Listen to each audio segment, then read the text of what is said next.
Bore pawb, and good morning. It's absolutely lovely and honour to be here with you, worshipping God together on this really special day. We continue our series into John's Gospel. We're looking at some verses from John chapter 10, some very familiar verses, but I hope I can unpick something for you today. But before we go into look at John's Gospel, I'd like to show you two things. One is a picture, and one is a piece of wood. So we can have the first picture. The question I have is for you is what is the link between that picture and this we recognise as a shepherd's crook? Can anyone see a link? Shout it out. Feeding sheep. Feeding sheep, absolutely. It's got nothing to do with red shoes, but it's about feeding sheep. This is my dad took this photo. On the back of it he wrote, Jamie feeding sheep, 1961, Canada. For those who know, I was born in Canada, but I know that my brother Steve would recognise that photograph, but that's me. I'm about 2.5 years old, and I'm feeding a sheep. I don't remember much about it, to be honest with you. I wonder, looking back in life, whether that sort of, looking at that photograph for me now is looking back and seeing something almost prophetic about what God had for me in my life, in my journey. I've always been mulling over and reflecting on this pastoral role of being a Christian, really in the congregation of the Christians, but also in my relationships with other people. And the link with this, obviously, is that this is a crook that was given to me not long ago, actually. It was given to me only a couple of years ago now. But with that sense of calling in my life that's been there for a very long time, I'd offered for all sorts of, I thought, well, God, where are you taking me with this? And I looked at all sorts of avenues, possible ordination, all that sort of, those avenues there. But it didn't work out, and God really kept inside me that sort of shepherd heart, I suppose. And this minister, this friend of mine, an Anglican minister, came up to me after some deliberation and reflection and said, James, I want to commission you with this crook. And so I've kept it all this time, and it's in the kitchen propped up in the corner. I don't usually walk with it, but for me it's a reminder of my sense of calling. But is it a sense of calling just for me? Without further ado, no prizes this morning to guess what the passage is going to be about. Karen introduced chapter 10 to us last week, and if we have the second slide, sorry. This is the reading for today. It's from John chapter 10, and it's verses 11 to 13. And it reads, I am the good shepherd. The good shepherd lays down his life for the sheep. The hired hand is not the shepherd and does not own the sheep. So when he sees the wolf coming, he abandons the sheep and he runs away. Then the wolf attacks the flock and scatters it. The man runs away because he is a hired hand and cares nothing for the sheep. And I think the key verse in that for me is verse 11. Be'adir Bugail da, mal Bugail da, and fodlon maru dros y dyfed. We're going to be exploring this morning what it means to be, what Jesus meant by being a good shepherd. It's important straight off to understand the context of these verses that are quoted for us today. These words were said by Jesus at the tail end of a series of discourses, I suppose. Right from chapters 5 right through to chapter 10 in John's Gospel, there's a series of events that Jesus attended. It was all based in Jerusalem. He was healing people. He was having chats and discourses with lots of different people. But increasingly, and culminating in John chapter 10, there was a rising feeling of antagonism towards Jesus and who he was.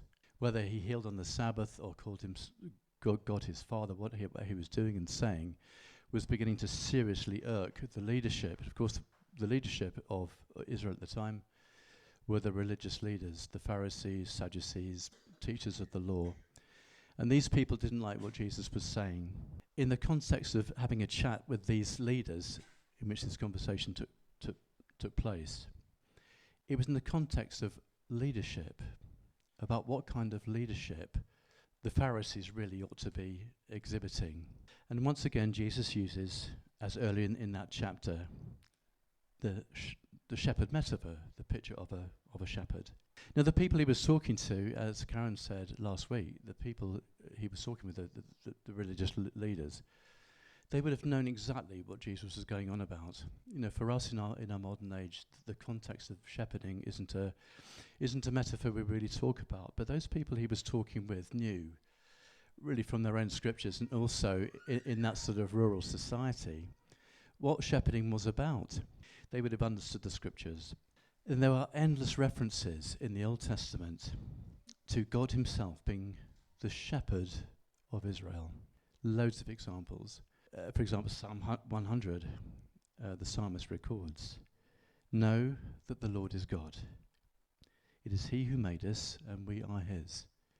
We are his people, the sheep of his pasture." And of course, in that most famous Psalms 23, David referred to God as the Lord is my shepherd. He recognized that lordship, that the way that God was working for his people. So, I think throughout the Old Testament, because that was the heart of God, looking after his flock, God chose people to be leaders, I think, who had a shepherd heart. David was probably one of the best examples. I'd like you to recall the story of Samuel. Things had been going wrong in Israel, and King Saul was struggling. And so Samuel was asked by God to go and choose a new king and anoint a new king. So off Samuel went down to Bethlehem to meet Jesse and his family. And he asked Jesse for his sons to be kind of on the catwalk going past. And every time one of his sons went past, Jesse's sons, Samuel would be going, "No, it's not that one. Big strapping lad, are you sure that's not the kind of guy that you want?" And one by one they went past him. And of course we know how the story ends. So Samuel said, "Well, not one of these people is the one that I've chosen." And God had said to Samuel, I will show you the one. So he said to Jesse, "Well, where is these all your sons?" "Oh, well, it's just David in the field. He's doing his thing. He's go and get him." And as soon as Samuel saw David, the young, ruddy lad as described in the story of 1 Samuel, God prompted him, "This is the man." And he was young. And Samuel anointed David. And we know, of course, that David didn't become a king for some time, but the anointing took place. There is sometimes that happens, doesn't it, in life? We get anointed and we get commissioned to be something. That doesn't always happen straight away. That particular story unfolds. It's always got to intrigue me why, we talk often about how God chooses people to do certain things. And I feel often that I've been the most unlikely candidate for some of the things that God's asked me to do. But I wonder, why do we know the heart of God? Why did he choose David? And I wouldn't be presumptuous to say that I know why and how God chooses the people that he does. But I think he saw something in David. David had known what it was like to shepherd. He knew what it was like to protect. He knew what it was like to search endlessly for a sheep that got astray. He knew what it was like to lay at the mouth of the sheepfold and to protect the sheep from harm. And I think David was willing to lay down his life for those sheep. And I think that shepherd heart was what God saw. But it's only a guess. Are all shepherds the same? No, they're not, as we shall see in a moment. You see, there were shepherds whose families owned the sheep, and there were shepherds who didn't.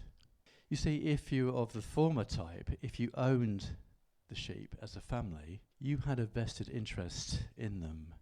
They belonged to you. So that motivated them to do anything to protect, lead, and watch over the flock. And David knew that looking after his dad's sheep was a very important thing because they were the family, and they were their livelihood too, and they had a vested interest in protecting them. But if the family was short-staffed, they would hire people to do the job. But their motivation was very different. They were paid to do the job, And that was their only motivation, to be paid. They didn't have to go beyond basic duty, certainly not to put themselves at risk or at danger. These are the people that Jesus alluded to in verses 12 onwards. This is where the hired hand comes in, and it's about motivation and about what motivates a good shepherd. The hired hand is not the shepherd and does not own the sheep. So when he sees the wolf coming, he abandons the sheep, runs away, and then the wolf attacks the flock and scatters it. The man runs away because he's a hired hand and cares nothing for the sheep. I'd like to go back to another Old Testament reference. There were some, of course, those people called to lead Israel, either as kings or whatever. They were called into their role, but of course, not all those people fulfilled faithfully that role. There's some who failed in their calling to be shepherds and to be shepherd-like for the people. I don't know if you can see this a little bit. This is from the prophet Ezekiel in the Old Testament, and it really elucidates how important, how God viewed, how the people were being led. Ezekiel wrote at a time to the exiles in Babylon. The kingdom of Judah in the south of Israel was flattened, and they were carted off at the kind of early part of the 6th century BC. And Ezekiel was called to minister to and prophesy to the people in exile, so that his recipients would be in a bit of a mess. They were away from home. They were felt lost and probably thinking, how on earth have we ended up like this? How have we ended up? So far, I thought we were God's people. And the whole of chapter 34 in Ezekiel echoes what Ezekiel says in the first 6 verses, and I'm going to read them to you. This is what Ezekiel said about shepherding. The word of the Lord came to me, Son of man, prophesy against the shepherds of Israel, and say to them, this is what the sovereign Lord says. Woe to you, shepherds of Israel, who only take care of yourselves. Should not shepherds take care of the flock? You eat the curds, you clothe yourselves with the wool, and slaughter the choice animals, but you do not take care of the flock. You have not strengthened the weak, or healed the sick, or bound up the injured. You have not brought back the strays or searched for the lost. You have ruled them harshly and brutally. So they were scattered because there was no shepherd, and when they were scattered, they became food for the wild animals. My sheep wandered over all the mountains and on every high hill, and they were scattered over the whole earth, and no one searched or looked out for them. That speaks volumes, doesn't it, really, of if we're talking about a good shepherd, how not to be a good shepherd.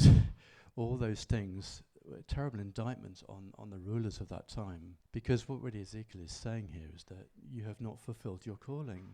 You simply haven't cared. And we see that with lots of people in leadership, people in leadership because they want the power, they want to do this, they want to do that, promote themselves.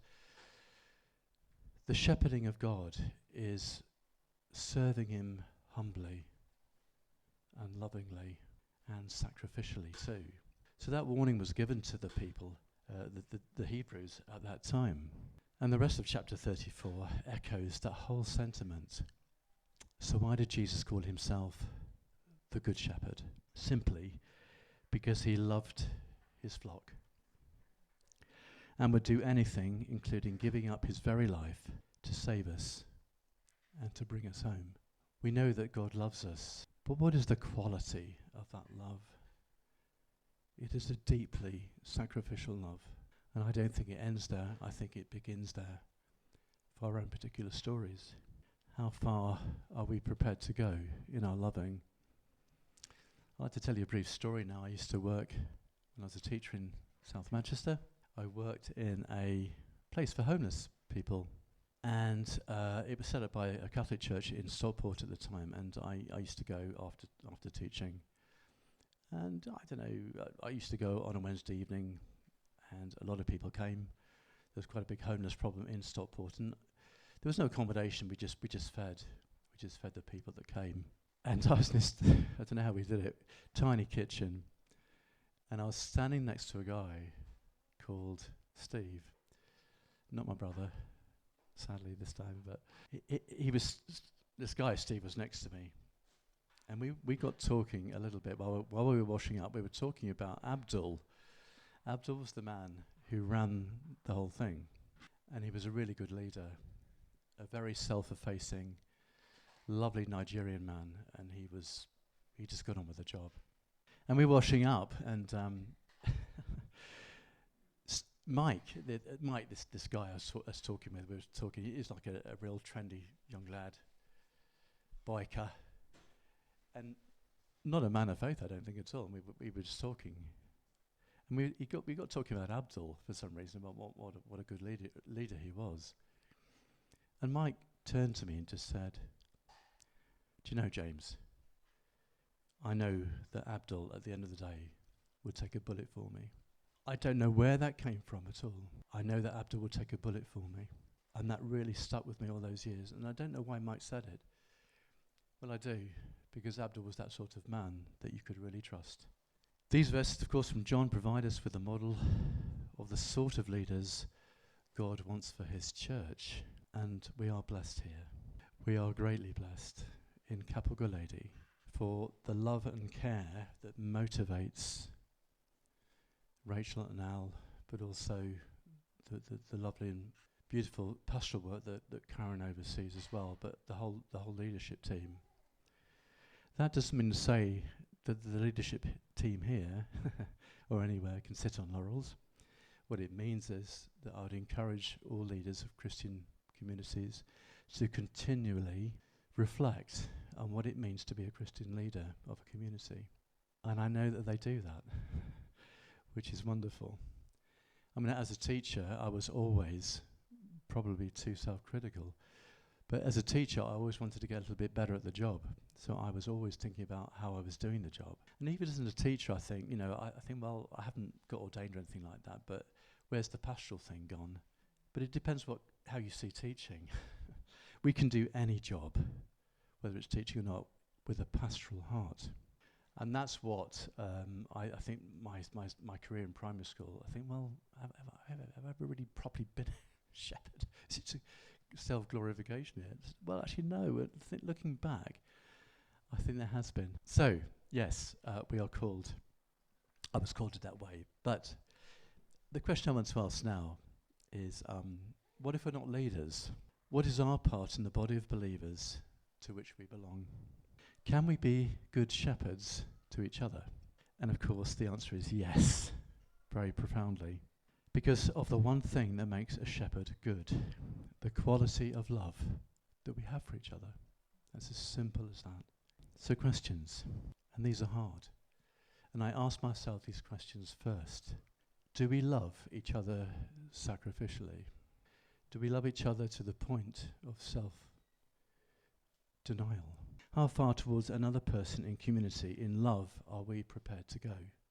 Are we willing to take a bullet for someone else? And I hope in my lifetime that I don't have to face a physical bullet. I might do.